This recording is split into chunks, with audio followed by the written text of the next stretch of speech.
Subtopik 3.3 Gerakan Nasionalisme. Usaha-usaha yang dimainkan oleh Muhammad Rashid Rida dalam gerakan pembaharuan di Mesir. Rashid Rida dilahirkan di Kampung Kolamun berhampiran Tripoli di Syria pada 23 September 1865. Beliau menerima pendidikan awal di Khutab Kolamun, kemudian menyambung pelajaran di Madrasah Al-Rashidiyah untuk mempelajari ilmu hisab, saraf, nahwu dan akidah. Kemudian beliau menyambung pengajian di Madrasah Wataniyah. Berikut merupakan antara usaha-usaha yang dimainkan oleh Muhammad Rashid Rida dalam gerakan pembaharuan di Mesir.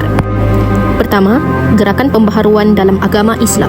Dalam gerakan ini, beliau percaya bahawa kemunduran umat Islam disebabkan oleh kebekuan ulama dan kezaliman para pemimpin.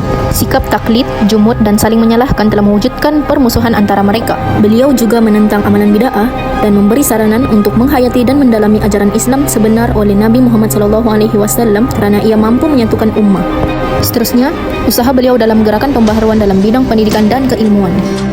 Beliau percaya bahawa kemajuan bidang ini adalah asas ketamadunan Barat. Rashid Rida juga menyokong usaha Muhammad Abduh untuk mereformasi bidang pendidikan.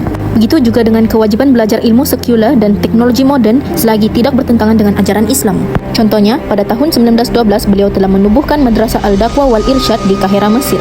Namun, madrasah ini terpaksa ditutup berikutan dengan konflik semasa Perang Dunia Pertama.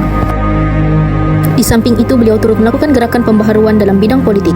Beliau ingin mewujudkan kerajaan Islam dalam bentuk pemerintahan khalifah kerana ia mampu membawa kesatuan kepada umat Islam. Beliau percaya Turki Uthmaniyah mampu mencapai kegemilangan seperti era Khulafa Ar-Rashidin. Namun begitu, hasratnya berkecai apabila Mustafa Kemal Atatürk menguasai Istanbul dan mewujudkan Turki sebagai sebuah negara republik. Pada tahun 1926, beliau mengadakan muktamar di Kahira, Mesir. Namun, usaha ini menemui kegagalan kerana tiada kesepakatan sesama pemimpin. Akhir sekali, usaha beliau dalam gerakan pembaharuan melalui hasil karya. Rashid Rida merupakan seorang penulis yang berpengaruh. Kebanyakan karya beliau adalah menjelaskan kekeliruan tentang sikap bukan muslim dan isu-isu dakwah. Karya tulisan beliau merangkumi pelbagai bidang ilmu seperti agama, politik dan bahasa. Terdapat 3 kategori karya beliau, iaitu karya asli, karya ulasan dan karya berbentuk risalah ringkas. Contohnya, karya asli beliau iaitu Majalah Al-Manar 1898 hingga 1925.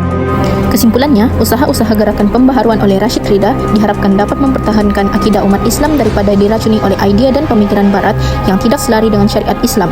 Gerakan pembaharuan di Mesir pada akhir abad ke-19 dan awal abad ke-20 Masehi dalam bidang politik dan sosial moden diyakini membantu menyelesaikan kekusutan dan kelemahan umat Islam.